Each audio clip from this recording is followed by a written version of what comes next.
Thanks for you guys showing up. I mentioned Hacker Striptease on Twitter, and I get a good crowd, and it's like next time I'm going to be offering cookies, so we'll see how that works out.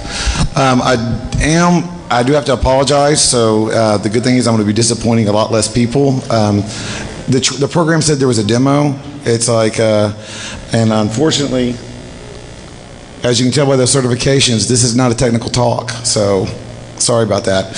But I did see I did listen to Security Justice Podcast, good podcast, who actually mentioned you should be doing magic tricks for social engineering. So I need a volunteer, I need to help and stuff. Who's got a challenge coin? Who here's got a challenge coin? Okay, I was trying to spot the Fed, thank you. Just any kind of coin will do. I need a quarter. It's like a gold piece. It's like, someone help me out here. I mean, I'm already suffering enough here. Please, someone. Okay, here we go. Great gentleman here. Everybody was digging for money. I should have said, that'll happen. Slot machines. Okay, but what I was going to say is I'm going to do this trick. I need science. Okay. I don't know this gentleman, okay?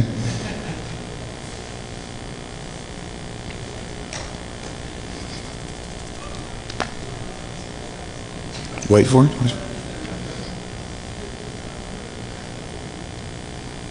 My 4-year-old loves this. Come on. Sheesh. I'm working with what I got, and it's not much, okay? Help me out here. Sheesh, man. Yeah, you'll get that back now, right? You really want that one. So okay, what we're going to do is, since obviously we're having a little problem here, I do know another trick. Does anybody know Penn Jillette? It's like when I was doing research on the book and stuff, I actually met him doing the show at the Rio, and he does this thing called predictive analysis, where he actually gets a read on the crowd, and then he calls someone up, and he's actually able to tell them what they had for dinner last night. Like within 85-90%, because of the people, geographically, there's not many choices around here. Hacker conference is going to be easier because it's probably pizza, but it's like I'm going to try to do that show, and I'm going to try to see what I can do and see if I can make it work. So let's start with the general read of the audience. Okay, who here is married? Raise your hand. Okay, wow, that's a good success rate for geeks. Yay. Okay, so who here has children? Raise your hand. Wow, and we're spreading. Awesome. Okay. Now, another good question is, who here has bought a car off a car lot? Not off a Craigslist, not off of eBay, not found in an alley. It's like, okay, that's a little bit less. Okay, I'm trying to read everybody. Okay, who here has shopped at a grocery store, not Walmart, like an actual grocery store? Okay, wow. Walmart's not totally taking over. That's good. Okay, now also let's go to another one. Let's go and ask the one last one. It's like, who here has bought something off the internet? Raise your hand. Okay, dude, you're not even playing. Okay, come on. Because if you haven't bought something off the internet, you're not playing. Okay, it's like I need cooperation from everybody. Okay, thanks a lot for that. Okay, so now I need one volunteer who doesn't mind being a contestant on this little competition. For this little trick thing. So what I'm going to do is I'm going to be able to ask you 5 questions. These questions deal with dietary, social, psychological, geographical, and how old you are, your age. Okay, genealogical, I don't know that really well. I'm not that educated. So here we go. So I'm going to ask this, with these 5 questions, I'm going to ask you what you had for dinner. Now, if I can guess what you had for dinner, guess what? I win. It's like, and you owe me a drink. No, not really. It's like, but if I lose and I can't tell what you had for dinner, I will give you a nice little hacker sticker set later after the talk, because I forgot it because I was working on my slide still for some reason, and I blame several parties last night. So what I'm going to do is I'll have those stickers for you if I lose. Okay, so let's go and everybody raise your hand if you are a spouse. If you have a spouse, it's specific because of the sociological questions. If you have a spouse and you want to volunteer, raise your hand. Okay, you right there because you're cute. Yes, right there. Come on up here. Not that you weren't cute too, sir. I'm just saying. It's like I want to. There we go. Yeah, you gotta come up here. Come up here. What's your name? Marisha. Marisha. Okay. Marisha, it's like, is this your first DEF CON? Yeah. Obviously, because she volunteered, so that's a good thing. So, okay, so what we're going to do now is we're going to do a little thing. I'm going to need you to look this way right here. Okay. Keep your eyes on me. Watch how I do it. Okay. Well, actually, I need you to right about there, right there. Okay. There's method to my madness. Yeah. Not usually, but yeah, this time we'll say there is. So I'm going to ask you these 5 questions. Keep your eyes on me, and I'm going to, by reading your body and your facial expressions, I'm going to be able to tell you. Okay. So. Yes. While I'm doing that, all I'm going to do is just to entertain them. I'm going to put pictures of Lola cats up, so it's like they'll be able to enjoy themselves as well. So let's start with the first one. Can we switch to the slide so they can see the Lola cats? Thank you. So here you go. That's a cute picture. So I'm going to ask you one question first off, and this is going to be a sociological question. Okay. So where did you meet your spouse? Dinner. Dinner at what? It was a restaurant? Yeah, at a restaurant. A restaurant? Do you know the name of the restaurant? Yeah. What was the restaurant? Someone's in trouble. Swingers. Okay, very good. A cafe, not like a swingers. Oh. Am I the judge? I don't think so. Okay. So let's go ask with the next question. Now this next question, oh here, I'll even let you look at one of the Lola cats. See? Nice little cute little Lola cats. Okay, so the next question is going to be, let's make it a psychological question, because that looks pretty psycho. If, no matter what you eat, even if you're a vegetarian, it's like no matter what you eat, do you consider yourself an omnivore, herbivore, or carnivore? Like mostly? Like No, this is talking about to help get for the dietary thing. It's like, what do you consider yourself? A carnivore. Yeah. Ooh, meat eater, be careful here, guys. Mostly. Okay, there we go. So you think you consider a carnivore. Okay, so now let's ask the next question. Now this question is a geographical question, but we're going to try to use the logistical part of your brain. Okay, so in a number kind of way, how do you associate where you live? So what's your zip code? 90036. Yes. 90036. Okay, that's good. It's like that shows the logical side of where you live. Okay. Let's go with the next question. Now this is more of a dietary question. It's like everybody loves the internet cat. You can look. It's like it's not bad. These pictures aren't really bad, so don't worry. On a dietary standpoint, what do you like to do if you were at home? Yeah. Not here. If you were at home, would you like to eat out, eat in, or have delivery? Delivery. Delivery. Yeah. My kind of girl. I like that. So it's like, so there we go. So that's your dietary question. Now one more last question. And of course I picked someone that's going to be very difficult and stuff, it's like, because, I know this is a really great question. But on a geographical, so I can tell what your generation and stuff is, it's like, what's your birthday? The year or the day? Just give me the whole birthday. It'd be great. I'd appreciate that. March 2nd, 1982. Okay, thank you very much. Now, that is social engineering. Thank you very much. It's like, she was a great sport. Unfortunately, I've got some good news and bad news. The good news is you get a sticker set because I was lying about telling you what you had for dinner. It's like that was not true. But bad news is that was a social engineering demo right there on how easy it is to be able to do it. I started off, you can get back down. So, yeah, she wants to get down now. So I'm going to get kicked by a husband later. Not the first time. So this is what we're going to talk about. It's like, that was so easy with social engineering. I started by lowering your expectations. Came out a little harried. It's like, it was a little dejected. It was like, this is how is this going to work? Did a really lame magic trick. Yes, I realized that was lame. One more slide. I forgot to show you what this is all about. Because the fact, what did these questions have in common? They call Sarah Palin her email address. Those 3 main red questions were the password reset questions for Sarah Palin's email. That's social engineering. That's how you get those kind of, the data. You give them to think about one thing. So busy thinking about, oh, he's never going to guess what I had for dinner. It's like, he's not going to get, I'm going to get stickers, I'm going to show him wrong. It's like, you get them engaged, you get them thinking that they're doing one thing when they're actually providing information for another. So that was our demo, and thank goodness the demo gods were nice and it didn't fail too much. So let's get right back on to what else is going on. This is me. It's like, yes, it's like, trust me, I'm going to be talking about both my jobs. It's like no one I know actually has ever seen me in that suit except for on Halloween during my day job. But let me talk about that more. I've got two jobs. I got a night job and a day job.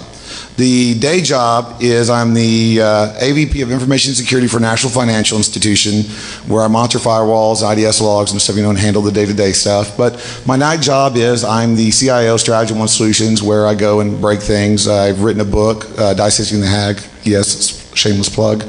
And also do some talks around the world and do different kinds of hacking and social engineering engagements as well.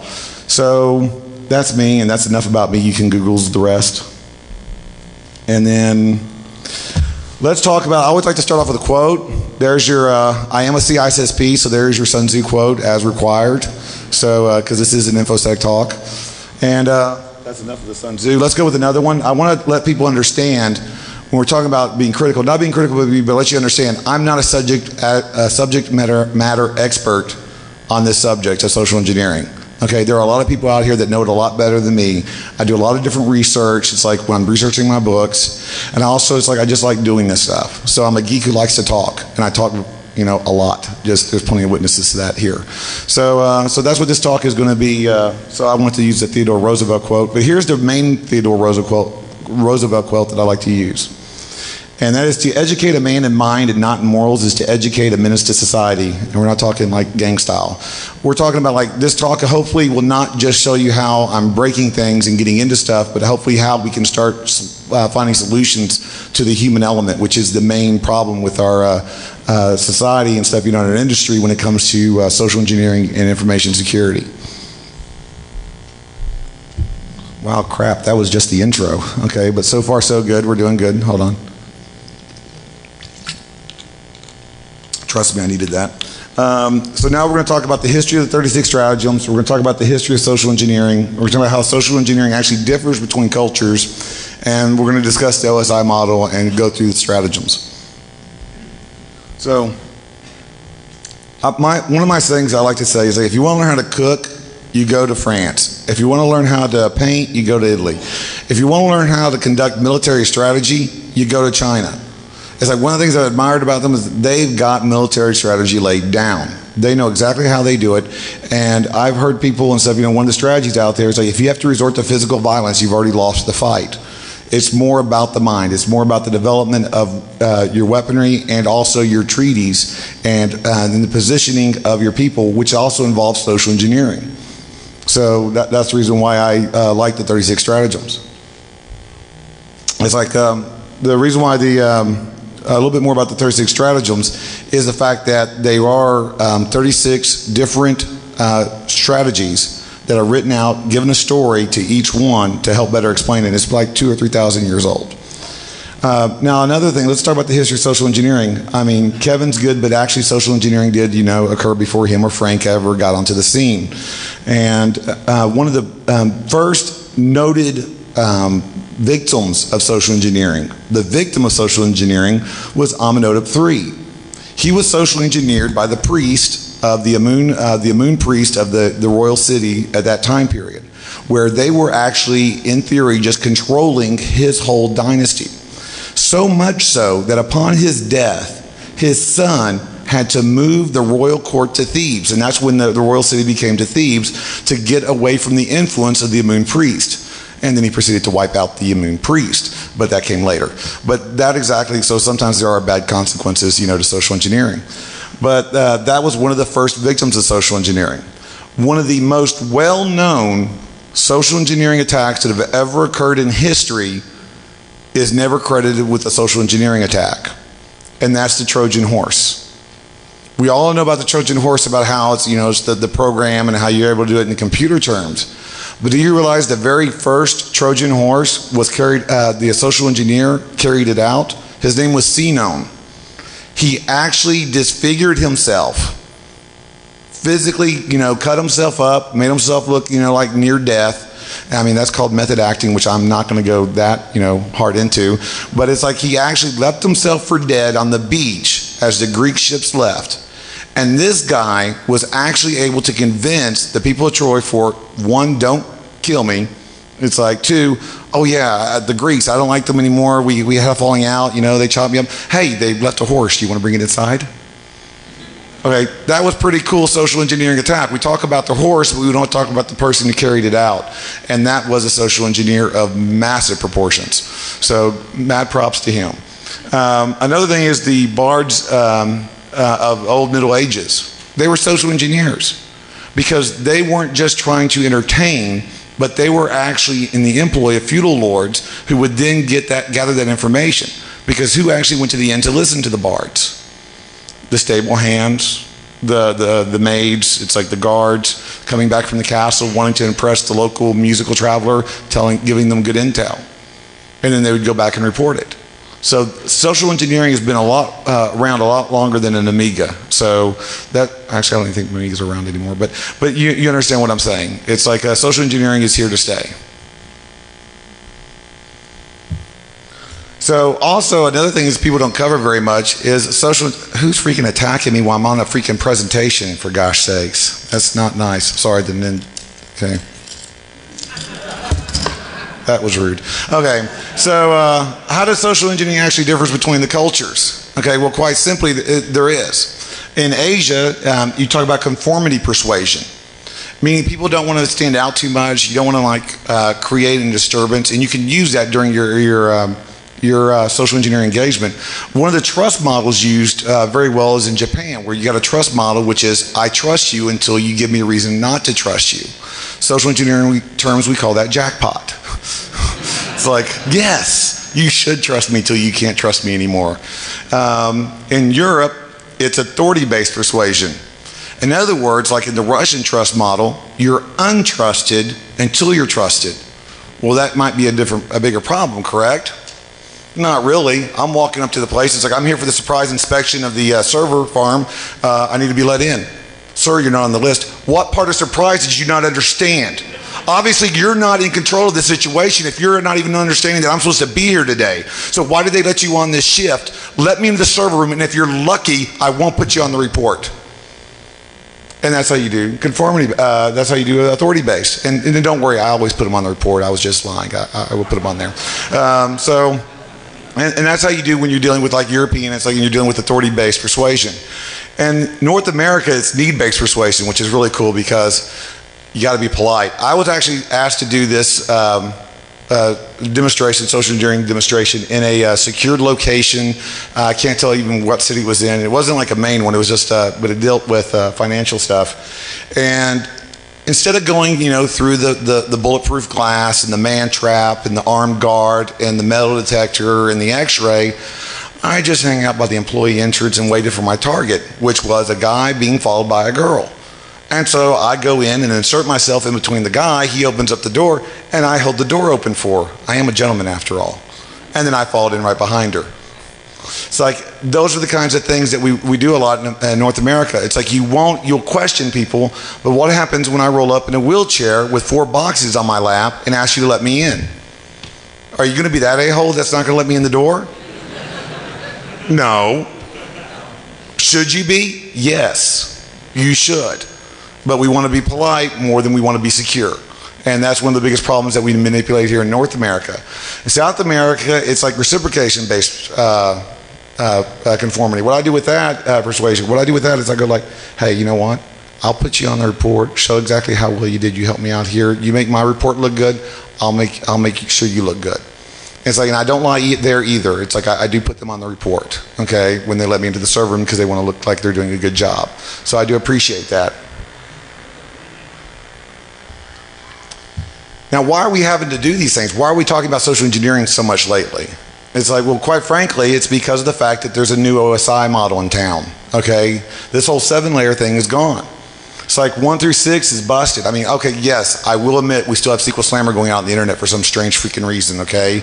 But it's slowly dying out. people are understanding that firewalls might be a good thing to block, 1433. But also layer 7. It's like we can still attack layer 7. Thank you, Adobe and Microsoft. It's like we can still attack layer 7 pretty good. But now we're getting heuristic intrusion prevention systems on the desktop. We're getting more secured code. We're getting more patches coming out, every day. So that's sort of not dying away by any means, but it's slowing down. So where do we have to go? We have to go to layer 8, the human layer, the physical layer. The reason why this gentleman here is on here, he's the poster boy for layer 8 security. Because this gentleman and stuff, actually was in Tampa, Florida in March, spent 18 hours in an office building. 18 hours in an office building with no one questioning him, khakis and a dress lights, brought dinner. Okay, I would love to tell you his name. He's never been caught. But he did steal off a lot of laptops, cell phones. He actually stole a suit. So the next time you see him, he'll probably be wearing a suit when he's robbing your building. So at least he's upgrading wardrobe. So that is the reason why we have to deal with layer 8. Now this is a perfect example, thanks to Jay Cran on Twitter who actually gave me this. This is the perfect example of why we need layer 8 security and how effective it can be. Right here, these three right here is him attempting to do a network-based penetration attack. Red is denied, gray is either not attained or not tried, and green is success. So network-based attack right here. Deny, deny, deny, deny, deny. Okay, you're not getting in that way. It's like utter fail, so you don't go home dejected though. What do? You come over here to the physical location of the headquarters. Let's try Wi-Fi. Not happening. Oh, how about walking through the front door behind somebody? That seemed to work. Let's find an empty conference room. Bingo. Let's get our laptop onto the network. There we go. And let's just jump right over here to where we've got domain admin credentials. For some reason, I think they stopped. It's like, I don't think these weren't not attainable. I think the company just, okay, you win. Back off. So that's how that goes. That's why this is so needed and it's usually so successful. I have not always been 100% successful in a network-based penetration test. I have been 100% successful in every social engineering engagement I've ever been on. And like I said, I'm not that talented, so it's like, that's the way it rolls. So it's like, and hopefully I'm not going to now I'm here, it's like I might get caught next time, but so far, as of this time, I've been 100% successful. So let's start with one of the stratagems. Stratagem 3 is killing with a borrowed knife. In other words, you want to turn an employee's assets against them, so it's not really you the one attacking, you let those people be the attacker. And some of the great tools for this is of course the Googles, because everybody wants to be a trillionaire, and but also you have Facebook and Twitter, and well, do we still use MySpace? Anybody? Okay, just wondering. That's just professional curiosity. But there's also there's these tools out there. Those are what you're going to use to do your data mining, to actually try to circumvent those. I'm going to be on Facebook all over the place, my profile. Not me personally, but Kathy. Hi. I'm Kathy. I like long walks on the beach. Watched all the Buffy seasons. They were awesome. It's like I've seen Serenity. It's like I don't like The Notebook or Vampires That Glitter. So it's like, but we also happen to be in the same company fan page. And I just friended you because, we're in the same, we work at the same company in different cities and stuff, but you're real great to help me out and be friends. And yes, I'll help you with your farm and, I'll kill who you need in Mafia Wars. And it's like, it'll be all great for about 2 weeks. And then I'm going to need help. My executive, who I'm the assistant to, who's lost his passwords and stuff, he needs me to reset them, but I can't get a hold of the network guy. Can you help circumvent all that process and get me in trouble? I'm going to get fired for this. I mean, seriously, I need your help. It's like, can you hook me up and just reset the password for that account and just save the day for me, be my hero? You will. I'll give you an extra cow in Farmville. Thanks. There we go. And that's how you use the employee. But how else do you do it? How else do you do social engineering besides directly manipulating people? Well, it's also good for doing intel. There's a lot of good choices. Thanks to a couple other people, it's like I'm not going to drop docs on Adam Savage like I planned because I Can Stalk You is a much better website for that now. It's like, but also we also have Evil, which actually shows the Facebook phone numbers, people that post their actual phone numbers on Facebook. all one-stop shopping for phone numbers there. Please rob me, an oldie but a goodie. It's like, and this I can stalk you. Actually, when you take an iPhone picture and it still has geodata in it, they're nice enough to tell you exactly where you're located and then put it on the internet for everybody to see. That's where the whole stalking thing comes in. And then my favorite is just the old Twitter search, headed to. Because I started out this talk when I was thinking about doing this and showing the dangers of Twitters, I decided to go bad. I want to do the most evilest thing that I could think of by using Twitter. What could I do that could be so evil on Twitter? It's like, what could I do? What kind of damage could I do? If I had resources and I had the time and the meanness and, and just, I'm not really a mean guy, but it's like if I was thinking that way, what could I do? Well, I could search my locations. The Twitter app on the BlackBerry is so nice to tell you exactly where you're geographically at the moment. And so I started searching for my loc, and I found this guy. It's like teaching healthcare provider CPR at WAH. The only thing that made this guy different than anybody else was I was wondering what WAH was. It's like, what's WAH? Well, it turns out it's Washington Adventist Hospital, which is right down the street from Walter Reed Hospital. Any feds that know where this is going, I'm a very good guy. This is all hypothetical, and I'm not trying to do anything bad, so please, you got other things on me in your files that you don't need to add this to it. So what I decided to do was like, let me find out more about this Schlichten guy. Now he's got my attention. Now I'm interested. So where do I go? Oh, hi, Steve. Everybody say hello to Steve. It's like he's on LinkedIn. He's a volunteer EMT. It's like he's a volunteer fire and rescue association. What I liked about here is that he's a consultant at Northrop Grumman Mission Systems. That's telling me he's like possibly top secret clearance. It's like he used to use databases and stuff, 20-year database design and development. If I'm going to do something bad, especially in the Washington, D.C. area, it's like I'm not going in as the kebab salesman. I'm not going in as a street vendor selling hot dogs and water. I'm going in as a first responder. Why? Because people aren't going to be the douchebag that stops the fireman to get into the fire for proper credentials. People aren't going to stop the police officer trying to respond to an event, especially a major event, that might involve important people that happen to live in the area, especially around Walter Reed Hospital, especially if they're an EMT there to help out and assist. That could lead pretty bad. But you'd have to find this guy. I can't track him down everywhere he's at and stuff, and hope that he's at the same spot as soon as I get there, right? So I'd have to know where he lives. Where would he live? Oh, he lives right here. Thanks, Steve, again. I feel sort of bad, for Steve because I'm dropping docs on him and stuff like this, but it's like he dropped them to the world. I'm just showing it to you guys. So I'm actually showing it to less people than he did. So I don't feel too bad about it. Now I know where he lives. So now when he's dead and I got his identity and stuff, and certain events can occur and stuff, that I can make occur, I might be able to have access to Walter Reed Hospital, which is a very bad thing, which is a very evil thing, which I would never do in real life, ever. Okay. I had to put a disclaimer in there, just because I'm paranoid. So I love LinkedIn. Let's not just pick on the little people, okay? LinkedIn is the Facebook for corporations. I mean, seriously. And they're also a great gold mine. Look right here. We've got Scott, not the popular profiles. I don't care who's popular or not. I mean, I never did in high school because I wasn't. But let's look at these people. We don't care about the marketing and recruiting and placement. Why would they be popular? Because you want to get a job. I'm looking down here. Who got promoted? Who are new hires? Oh, this person 3 months ago. They might have a personal assistant that I'm now their personal assistant. We just started up 3 months ago. We're working on ramping up our new data center, and we're going to need you to reset the passwords because they got out of sync because of the RSA token. Can you just reset all the passwords? I'd greatly appreciate it. It's like also another good thing is I graduated from the University of Oklahoma. If this was University of Texas, it's like and was the highest pop percentage. That's where I'd come from as well. Bases in Oklahoma City and Tulsa. So if I'm attacking Oklahoma, I'm from the Tulsa office. From the Tulsa office, if I'm attacking Tulsa, I'm coming from the Oklahoma City office. I actually finished a recent social engineering engagement, was able to forge an email, put it on an iPad, and get access to a server room from 2 different searches on Twitter and LinkedIn.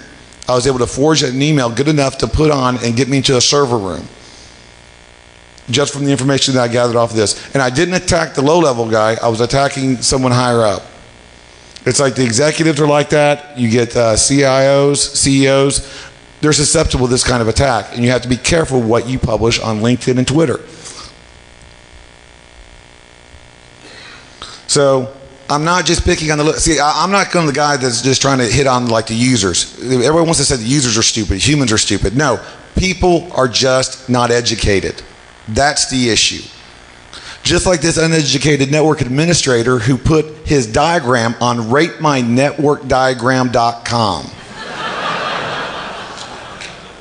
He actually put, when he submitted it, IP address and other miscellaneous information has been removed. My supervisors would feel quite unhappy with me if I posted the full version.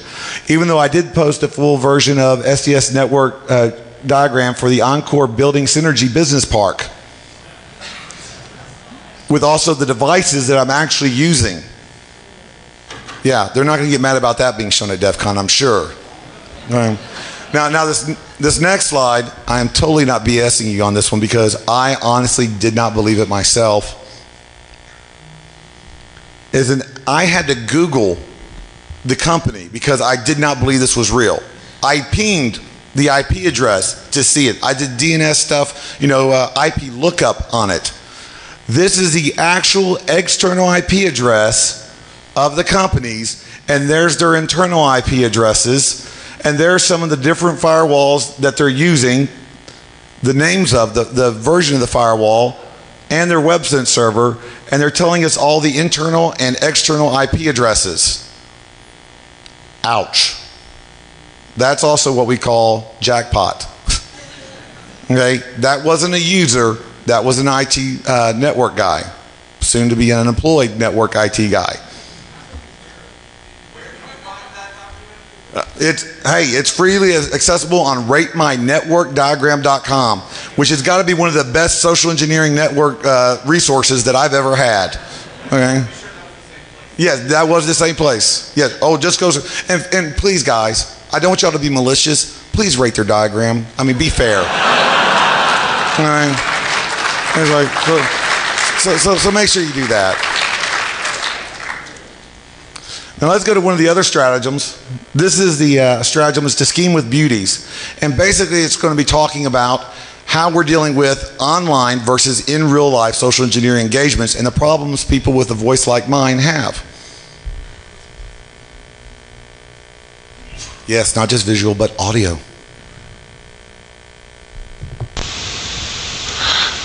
So as we talked in previous stratagems, being able to fool someone online is pretty easy. When you get to the point where you're dealing with calling a person in real life, that's when it gets a little bit more difficult. Because it's one thing to be able to say, hi, I'm Kathy on Facebook and be able to exchange emails. It's another thing when you need to talk to the person in real life and tell them that you're Kathy. It's like, so how are you going to do that? It's very simple. You need to be able to change your voice in a way that will make the person make it sound more believable. It helps if you have background noise, unlike where I'm trying to do it in a very quiet situation. But you want to be able to make it where it's convincing, where it sounds like, oh, I am Kathy. It's like, I do need help with that password. Could you help me out, please?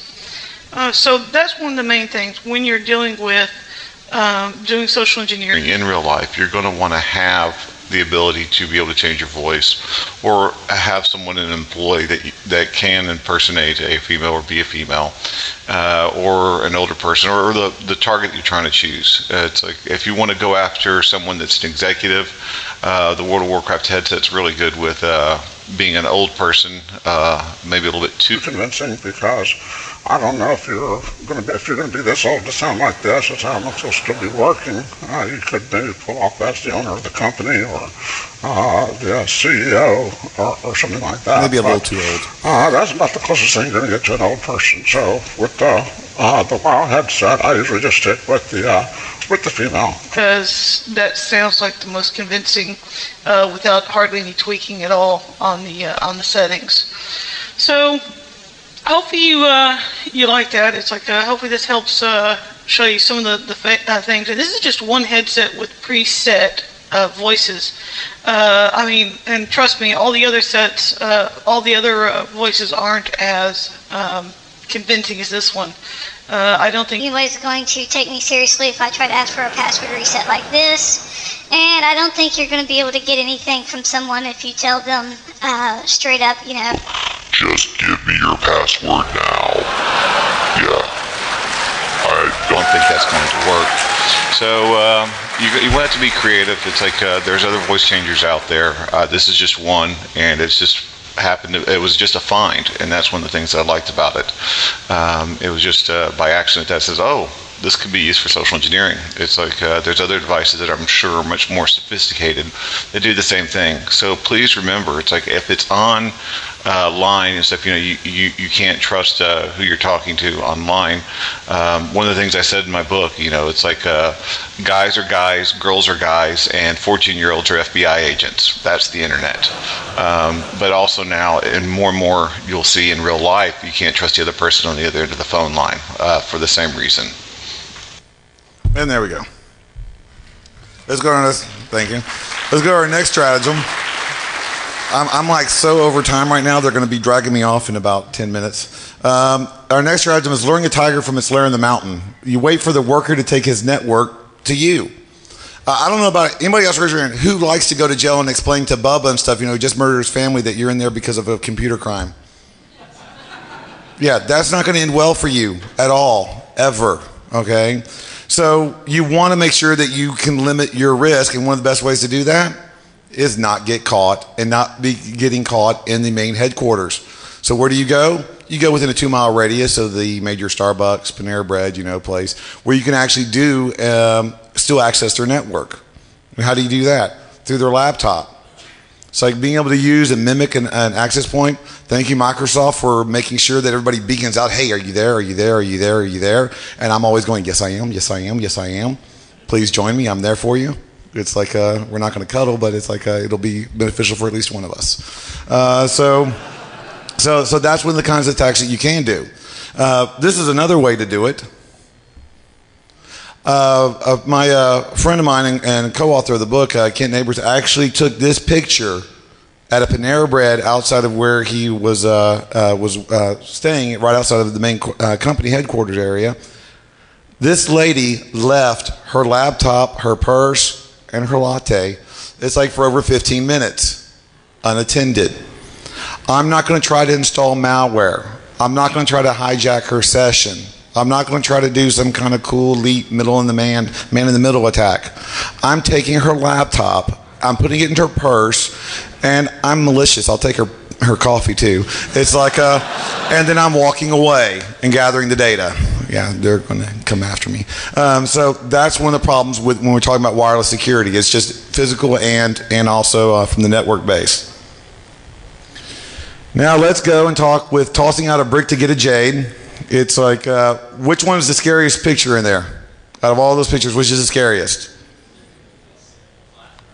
It's the middle one, because that's the one you're going to put in your computer. And I like USB drives, I like personal devices. This is a picture of me right there. Again, and trust me, it's not that I like that picture, believe me. But guess what I'm wearing under that nice suit? That's my Vest of Doom. I call it the Vest of Doom because I think it sounds cool and I'm reliving my childhood. But it's like, that's the name and I'm keeping it, okay? What can I do in the Vest of Doom? Well, here's the part where we come to the hacker striptease. Gotta get the mood right.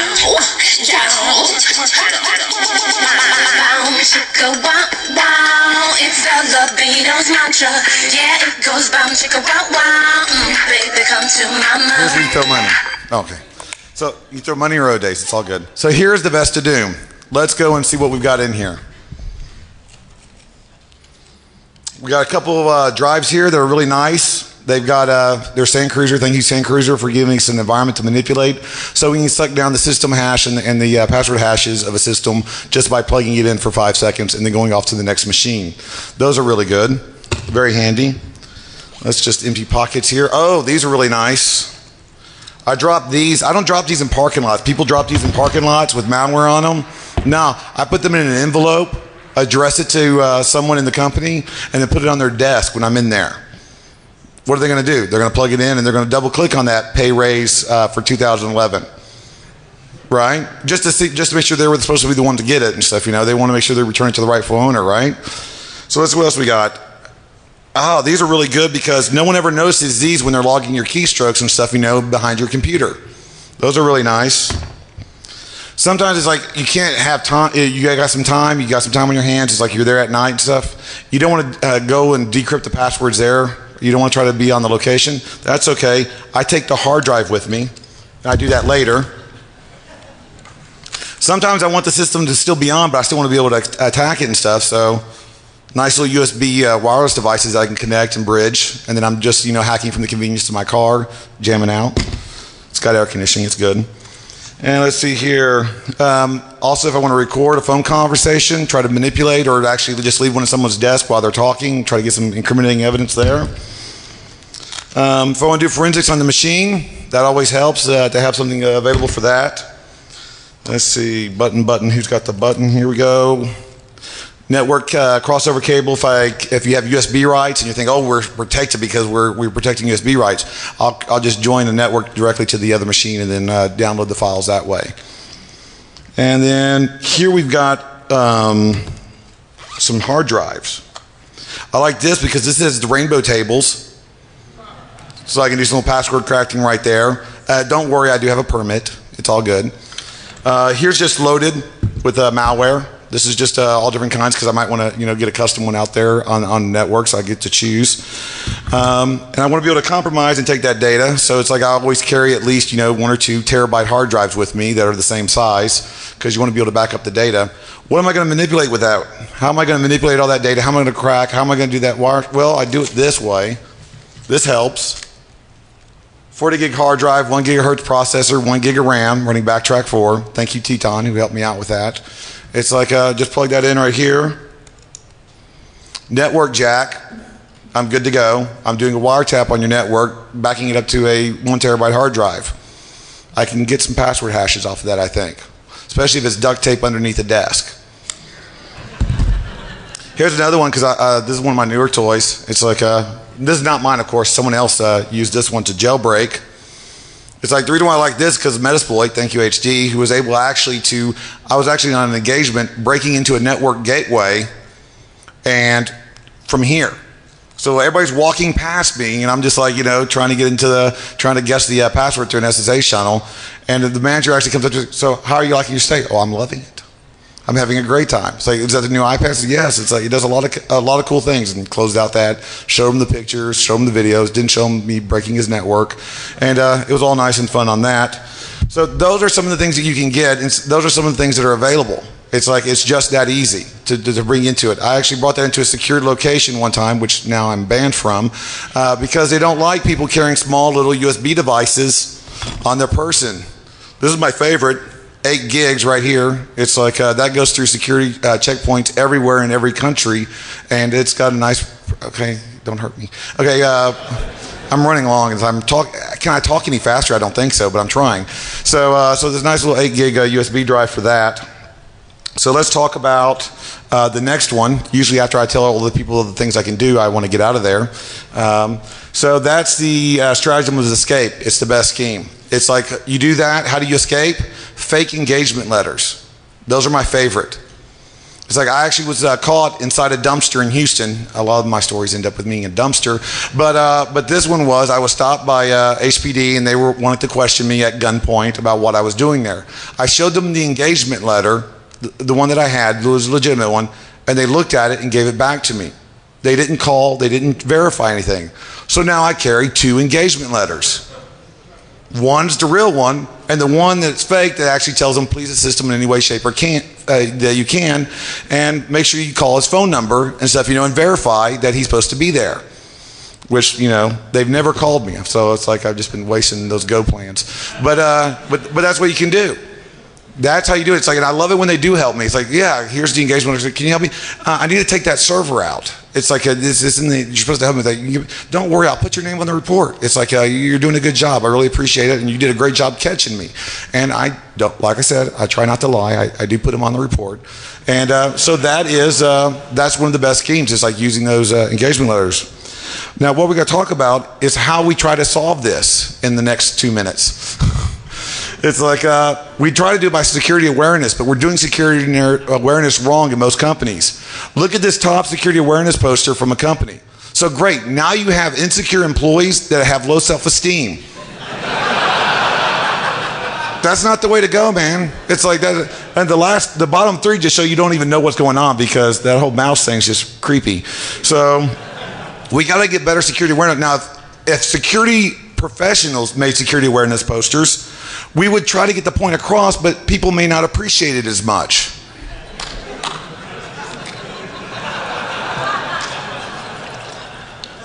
Now, a problem is we're also too technical. So sometimes we use terms and we try to put it in ways that we think are self-explanatory, but users may not know. You can't be so out there that they don't understand what exactly is going on. Some of them did. Others are going to be Googling later. That's awesome. Google Spanish Inquisition. Okay. Now, so what you have to do is you have to get one targeted specific to your company so your people understand it. Google headquarters has a good security awareness poster that's effective. Thank you, Ophelia.